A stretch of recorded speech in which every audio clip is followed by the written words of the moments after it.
the number one thing that we see people not doing for their health and wellness is the fundamentals. And I'm reading a really interesting book right now. It's called 4DX. It's the 4 Disciplines of Execution. I think it's a tragedy that it's categorized as a business and economics book because it's actually got so much wisdom for the average person to live their daily life by that I'm finding it's making me think about so much about my life and what I do. And one of the things that they point out in the book is that most people live their life paying attention to what we call lag measures rather than lead measures. Lag measures are measures that lag behind the things you need to do to succeed.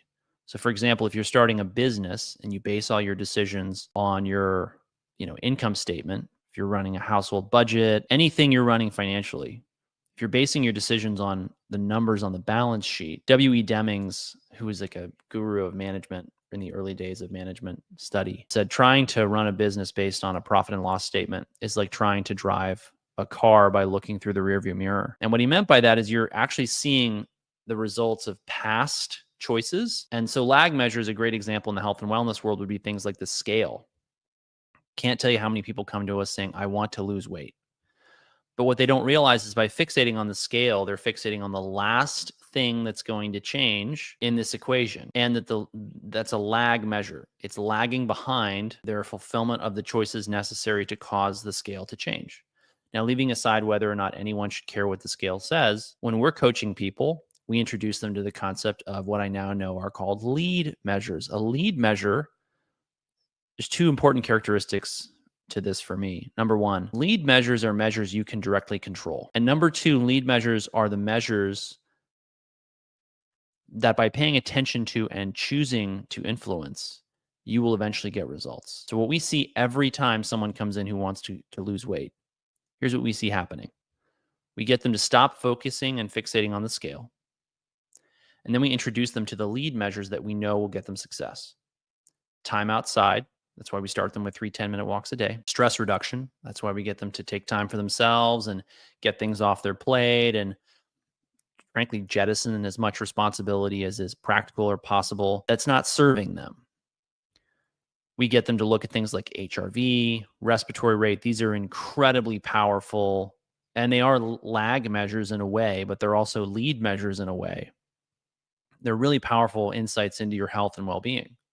So we get people to pay attention to these measures. And then by getting them to do the things and engage with the lead measures that matter most, like time outside and proper hydration and eating enough protein and getting the lights out at night for good quality sleep, eventually when they've moved those lead measures forward enough, they start to see the results. And that's when the lag measures start to change. Why is this so important? People, we find, chase protocols. And there's a time and a place for that. We're going to talk about that on Thursday. So make sure you're on the newsletter. If you want to watch it in the future, make sure you sign up for the the Optimal Wellness membership. It'll be in our webinar library. But they're chasing lag measures and they don't understand why, even though they're chasing these lag measures as fast as they can, they're not seeing results. And it's because their focus is on the wrong thing. And they actually haven't defined their goals properly. I had a fascinating conversation this morning with someone who she had a couple of goals, but I said, these goals are really not actually specific or big picture enough for us to truly fixate on, let's say. And fixate, shoot for, aim at, focus on. We need to know exactly what your goals are, and then we can really come up with what measures matter, lead measures matter most, and then what lag measure to finally arrive at as far as defining success. And that was pretty much the focus of our entire conversation, because even though she understands health and wellness and fitness at a very high level, having been a professional athlete, she didn't know how to ask the right question of what should the goal be now as I transition out of being a professional athlete into being something and someone else. And people do this with their health. When they come into it, they say, well, I want to be healthy and well. Well, what does that mean? Well, I want to get rid of my vertigo. I want to get rid of my headaches. I want to get rid of my high blood pressure. What people don't realize is those are the lag measures. In some ways, they're lead measures, but we'll talk about that more as we go. They're focusing on these lag measures when the lead measures are the things they can control, that they can directly influence. And this is really important, actually, psychologically, because it moves us from being problem focused to being results focused, and it moves our locus of control from outside of us to inside of us.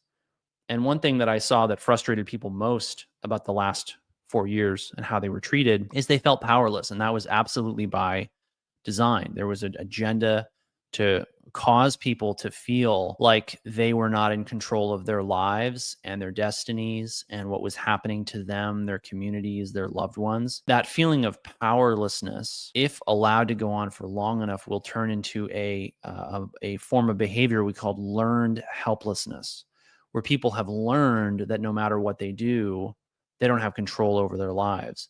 And this is one of the most important tools of authoritarian control, because if you get people to accept that they have no agency, they can't affect the course of events, then they'll step back and you'll be able to do whatever you want. And this idea of locus of control is critically important for our mental well-being, our health, our wellness. The people who come to me who are the most anxious, the most depressed, they'll use language and that clearly reflects their internal dialogue, wherein they are the victim and they are subject to forces external to themselves that they are not in control of. They'll say things like, my diagnosis, my vertigo, my diabetes, my Lyme disease. It's not that you may not have these diagnoses in the sense that they afflict you, but when we say that, it's actually interesting. I've talked about this with hypnotists before. You're using hypnotic language to tell your subconscious that you have this problem. And as soon as you change that narrative in your mind and in your speech, a lot of things change. That's part of the power of the placebo effect. It's part of the power of the mind-body connection, which we work, of course, with patients and coaching clients on all day. And it all comes back to this idea